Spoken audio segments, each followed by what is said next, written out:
I know I need a new smoker like I need a hole in the head, you're saying, but this isn't a smoker. And this isn't just a grill. This is a universal tool. This is something everybody has. I think everybody should have. Welcome to the world, Karen the Kettle. That's right, we're going with Karen. Need another lady in the family here. This is one of the premium Webers here. It's the 22-inch Mastertouch. This bad boy comes with extras. It can do a lot of things. But one thing I'm going to tell you right now, this is getting used to smoke pork butts, cook ribs, steaks, you name it. So I was on Craigslist, as I am wont to do. Heck, I think one of the first searches I do is Weber. Point being, I found this bad boy in the box, new, on sale. Fella didn't want it. He got the upgraded model. I think he got the giant kettle, the 26-incher perhaps. Left this in the box, failed to return it on time, and well, to the vulture go the spoils, so to speak. Perusing Craigslist and Indy for sure all the time, but you live in Cincy, you live in Chicago, you live in Cleveland, I don't care where you're at. Fort Wayne, I'm looking at you. I see you out there. And you, the fella in Carmel, you got that $700 beast. I'm thinking. Back to the matter at hand. Karen the Kettle. She's about to be introduced into the world and to our family as smokers and grills, and we're gonna do a little breakdown, assembly, review, and burn-in of our new kettle.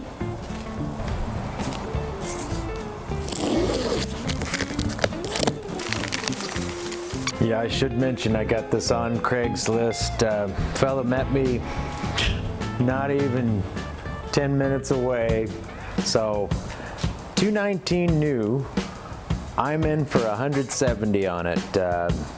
Brand new, just opened it out of the box.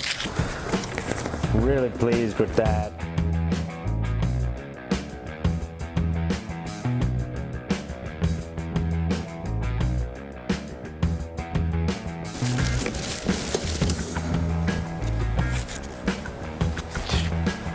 I don't know about that.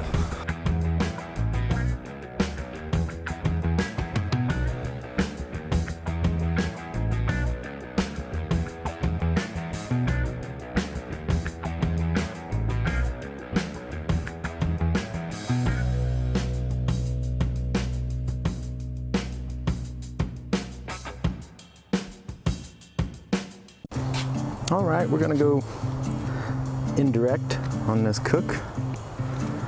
And of course, I don't have to tell you guys, ribs are the first thing going on. Karen, those ribs were $12. Why did you do that? It's been about an hour and a half, so time to spritz these bad boys. A little bit. Coals are holding up really well.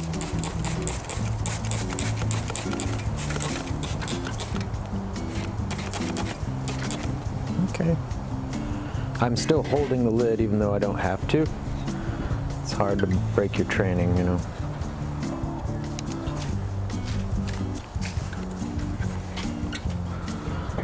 Almost a couple hours in here. And it is needing a spritz. The kettle's doing a great job on this.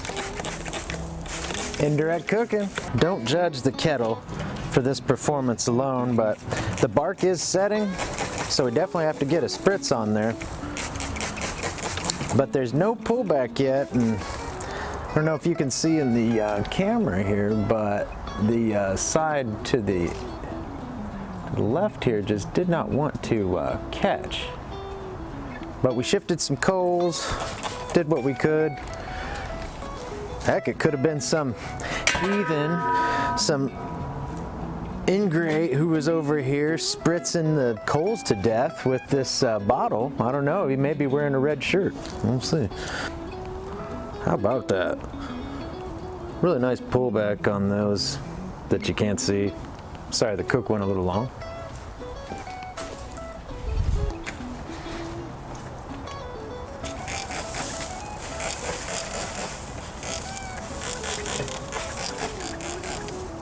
Moment of truth for the Weber.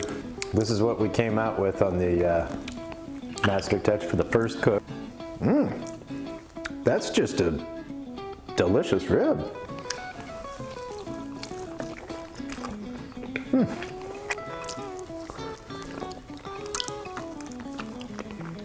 These rib tips, amazing.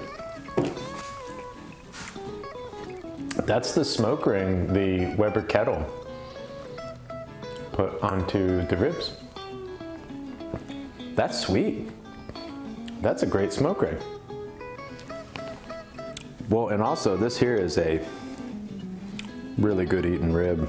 I'm gonna have just one more to Karen.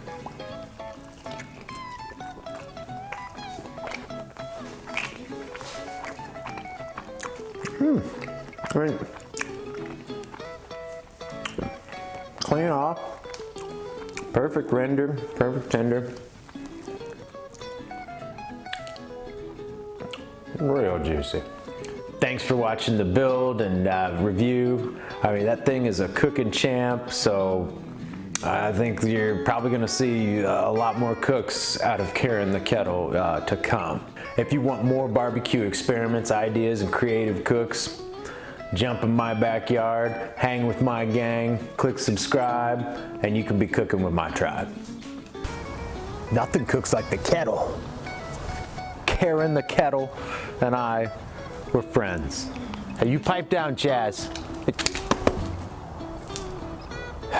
Chaz, what are you gonna do? Muchacho, you two know each other. You're Webers, you're brethren and sister and brethren.